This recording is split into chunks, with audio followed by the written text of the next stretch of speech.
Svitser ud af en 6. plads. Det gjorde de med en tid, der hed 57,40. Men det var altså ikke hurtigt nok til at komme op og få smidt Nicoline Dressler af førerpositionen. A clear round for the Danish rider Freja Højer Pedersen and Sabrina Fair. The time was 57.40. 6th place so far.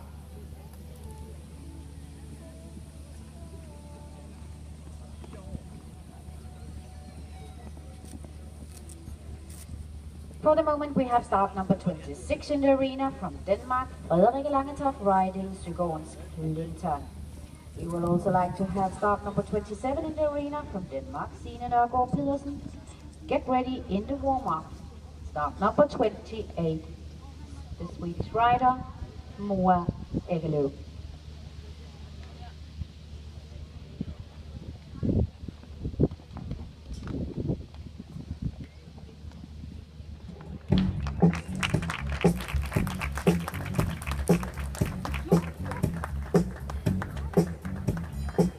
New lead in the class from Denmark, Frederikke Langetoft and Søgaards Clinton. Der var altså en her, der turde udfordre Nicoline Dressler